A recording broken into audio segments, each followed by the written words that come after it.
Hello दोस्तों, नमस्कार। स्वागत है आप सभी का आपके अपने यूट्यूब चैनल में। देखिए दोस्तों, आज है 12 अक्टूबर और 12 अक्टूबर को दिल्ली पुलिस एचसीएम का फर्स्ट शिफ्ट का एग्ज़ाम सफलतापूर्वक समाप्त हो गया है। हूबहू प्रश्न जो पूछे गए थे जीके, साइंस, करंट अफेयर और कंप्यूटर के आपसे इस शिफ्ट में, वो सभी क्वेश्चन लेकर आया हूँ इस वीडियो में। तो वीडियो को इस बात पे लाइक के साथ कंटिन्यू कीजिएगा। 1000 लाइक्स का गोल है हमारा, तो सभी के सभी एक साथ लाइक बटन दबा दो। दिल्ली पुलिस एचसीएम का रोज़ाना सटीक एनालिसिस सबसे पहले देखना चाहते हो तो चैनल को सब्सक्राइब कर लीजिए अभी और बेल आइकन को भी ऑन कर लीजिए। तो चलिए आज का एनालिसिस शुरू किया जाए। तो देखिए दोस्तों, पहला क्वेश्चन आपसे आज पूछा गया था कि जो वल्लभी मंदिर है ये किस राज्य में स्थित है। तो आपसे बेसिकली इसका राज्य ही पूछा गया था, तो गुजरात ऑप्शन में दिया था। गुजरात आपका बिल्कुल करेक्ट आंसर हो जाता। नेक्स्ट क्वेश्चन आया था हिंद स्वराज पुस्तक किसने लिखी है। बहुत ही आसान क्वेश्चन, सही उत्तर हो जाएगा महात्मा गांधी। 1909 में महात्मा गांधी मोहनदास करमचंद गांधी जी ने हिंद स्वराज की रचना की थी। तो हिंद स्वराज की रचना की है महात्मा गांधी, आपका बिल्कुल करेक्ट आंसर हो जाएगा। नेक्स्ट क्वेश्चन आया था निम्नलिखित में से कौन भारत का पहला पेपरलेस बजट है। एग्जैक्ट क्वेश्चन ये था दोस्तों कि भारत का जो पहला पेपरलेस बजट है ये कब प्रस्तुत किया गया था, ये क्वेश्चन एग्जैक्ट था। तो दोस्तों आपको बता दूं, जो केंद्रीय बजट 2021-22 में 1 फरवरी 2021 को वित्त मंत्री निर्मला सीतारमन ने पहला पेपरलेस बजट पेश किया था। तो यही आपसे पूछा गया था, डेट आपसे पूछी गई, तो 1 फरवरी 2021 हो जाएगा। कौन सा बजट था, तो केंद्रीय बजट 2021-22 हो जाएगा। और ये दोस्तों किसने पेश किया था, वित्त मंत्री निर्मला सीतारमन जी ने। और ये भारत का पहला पेपरलेस बजट था, ध्यान रखिएगा। और ये क्यों पेश किया गया था, क्योंकि भारत में उस समय कोविड-19 महामारी चल रही थी, इसलिए ये पेश किया गया था। भारत सरकार GOL के डिजिटल इंडिया फ्लैगशिप कार्यक्रम को बढ़ावा देने के लिए पहली बार केंद्रीय बजट 2021 को डिजिटल प्रारूप में प्रस्तुत किया गया था। और साथ में दोस्तों ध्यान रखिएगा, जो भारत के केंद्रीय बजट को भारत के संविधान के अनुच्छेद 112 के जो है ना वार्षिक वित्तीय विवरण के रूप में पेश किया जाता है। तो आर्टिकल भी पूछा जा सकता है, आर्टिकल 112। नेक्स्ट क्वेश्चन आया था धीमसा, ये जो है वो किस राज्य का एक आधिकारिक लोक नृत्य है, ये पूछा गया था आपसे। अब यहाँ पे देखिए धीमसा की बात हो रही है, तो बहुत ही सिंपल आसान क्वेश्चन था, जिन्होंने भी पढ़ा होगा सभी ने सही किया होगा। आंध्र प्रदेश इसका राइट आंसर होगा। धीमसा आंध्र प्रदेश का एक आधिकारिक लोक नृत्य है। इसके बारे में थोड़ा डिटेल से बताता हूँ। धीमसा जो है ना नृत्य पुरुषों और महिलाओं दोनों के लिए है। यह नृत्य पड़ोसी गाँवों के बीच दोस्ती स्थापित करने के लिए किया जाता है।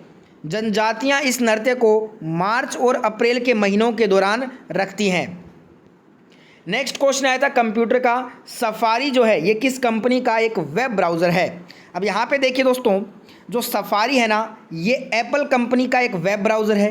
एप्पल कंपनी ने इसे पहली बार पेश किया गया था 1.0 वर्जन के रूप में। 2003 में इसे 1.0 वर्जन के रूप में पहली बार एप्पल कंपनी ने सफारी वेब ब्राउज़र को पेश किया था। अगर आपसे पूछ ले आने वाले शिफ्ट में क्रोम वेब ब्राउज़र की, तो जो क्रोम वेब ब्राउज़र है ना इसे पेश किया है गूगल कंपनी ने। अगला क्वेश्चन आया था सक्षम आंगनवाड़ी योजना ये किस मंत्रालय ने शुरू किया है। ये वाला क्वेश्चन दोस्तों एग्जैक्ट नहीं मिला है, बताइएगा दोस्तों एग्जैक्ट क्वेश्चन क्या था। अगर यही पूछा है तो इसका आंसर होना चाहिए मेरे अकॉर्डिंग महिला और बाल विकास मंत्रालय। बाकी जिन भी दोस्तों का एग्जाम था फर्स्ट शिफ्ट में, बताइएगा एग्जैक्ट क्वेश्चन था क्या था ये। एक क्वेश्चन आया था सिंपल क्वेश्चन, बहुत ही आसान क्वेश्चन, छठ पूजा में किस देवी देवता की पूजा होती है। तो इस पूजा में दोस्तों सूर्य देवता की पूजा की जाती है। छठ पूजा बिहार का एक प्रमुख त्यौहार है, ध्यान रखिएगा। तो यहाँ पे बिहार राज्य का ये प्रमुख त्यौहार है छठ पूजा, जिसमें सूर्य देवता की पूजा की जाती है। वीडियो का लाइक एक बार फिर से याद दिला रहा हूँ, 1000 लाइक्स का गोल है, तो सभी के सभी एक साथ लाइक बटन दबा दें। चैनल को अभी तक सब्सक्राइब नहीं किया है तो फटाफट से सब्सक्राइब करके बगल वाले बेल आइकन को ऑन कर लें, क्योंकि रोज़ाना HCM का जिस दिन तक एग्जाम चलेगा रोज़ाना सटीक एनालिसिस यहीं पर आपको मिलने वाला है। अगला क्वेश्चन पूछा गया था संविधान में मौलिक कर्तव्य कब जोड़ा गया और कितने हैं। दोस्तों एग्जैक्ट क्वेश्चन ये नहीं था, एग्जैक्ट क्वेश्चन मैं आपको बताता हूँ क्या था। क्वेश्चन ये पूछा गया था कि इनमें से कौन सा एक मौलिक कर्तव्य है। ठीक है, तो यहाँ पे आपको 11 मौलिक कर्तव्यों के नाम अगर पता थे तो उनमें से आप इजीली इसको सॉल्व कर पाते। अगर बात करें मौलिक कर्तव्य की, तो ये 42वां संविधान संशोधन 1976 में के तहत 10 मौलिक कर्तव्यों को जोड़ा गया था। उसके बाद हमने एक संविधान में 86 अमेंडमेंट किया था 2002 में, जिसके तहत हमने दोस्तों एक 11वां मौलिक कर्तव्य भी ऐड कर लिया। तो दोस्तों वर्तमान में इसलिए हमारे 11 मौलिक कर्तव्य हैं और ये हमने बोरो किए हैं रशियन कंट्री से। तो रूस से हमने लिया है संविधान से और 11 मौलिक कर्तव्य हैं, उन्हीं 11 में से एक आज आपसे पूछा गया था। नेक्स्ट क्वेश्चन, उससे पहले देखिए स्वर्ण सिंह समिति की अनुशंसा पर जो आपका 42 अमेंडमेंट हुआ था 1976 में, उसके तहत ये जो है ना 10 मौलिक कर्तव्य जोड़े गए थे। जो 11वां मौलिक कर्तव्य था वो 86 अमेंडमेंट 2002 के तहत जोड़ा गया, जिसमें 6 से 14 वर्ष तक के बच्चों के लिए निःशुल्क शिक्षा अनिवार्य की गई। एक क्वेश्चन पूछा गया, निम्नलिखित में से कौन सा आर्टिकल हमें राष्ट्रपति के चुनाव प्रणाली को बताता है। अब यहाँ पे दोस्तों देखिए आपको इस टाइप से ऑप्शन जरूर मिले होंगे, आर्टिकल 52, आर्टिकल 53, आर्टिकल 54 या आर्टिकल 55। इसका करेक्ट आंसर देख लेते हैं। Article 55 will be the right answer. संविधान में राष्ट्रपति के चुनाव के मैनर के बारे में इसमें कहा गया है। राष्ट्रपति का चुनाव एकल हस्तांतरणीय मत के माध्यम से आनुपातिक प्रतिनिधित्व की प्रणाली के अनुसार किया जाएगा और इस तरह के चुनाव में मतदान गुप्त मतदान द्वारा होगा। आपसे पूछा गया था कौन सा अनुच्छेद राष्ट्रपति के चुनाव प्रणाली को बताता है, तो article 55 will be the correct answer. Next question पूछा गया था, an era of darkness the British empire in India. Author पूछा गया था इस बुक का, तो an era of darkness the British empire of India के ऑथर हैं शशि थरूर। नेक्स्ट क्वेश्चन आया था, इब्न बतूता ये कहाँ से भारत आया था। यहाँ पे देखिए दोस्तों इसका सही उत्तर हो जाएगा मोरक्को। देख लेते हैं इसको। इब्न बतूता की बात करूं तो मोहम्मद बिन तुगलक के शासनकाल के दौरान ये भारत आया था। वह एक मुस्लिम यात्री था जो मोरक्को से भारत आया था।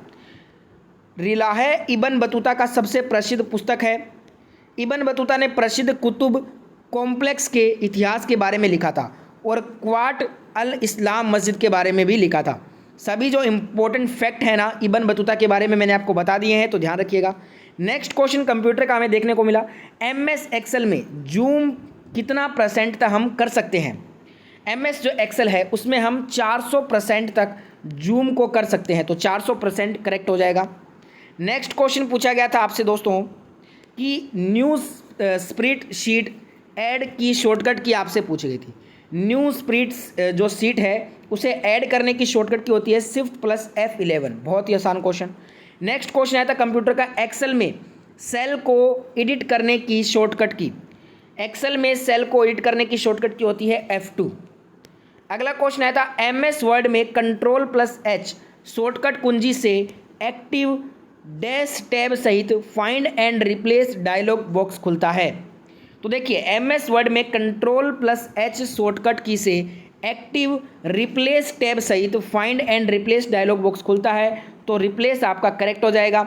अगर शॉर्टकट की पूछा था तो Ctrl+H होगा। बताइएगा दोस्तों क्या पूछा गया था एग्जैक्ट ये। नेक्स्ट क्वेश्चन आया था 1925 में RSS की स्थापना के समय सदस्य कौन थे।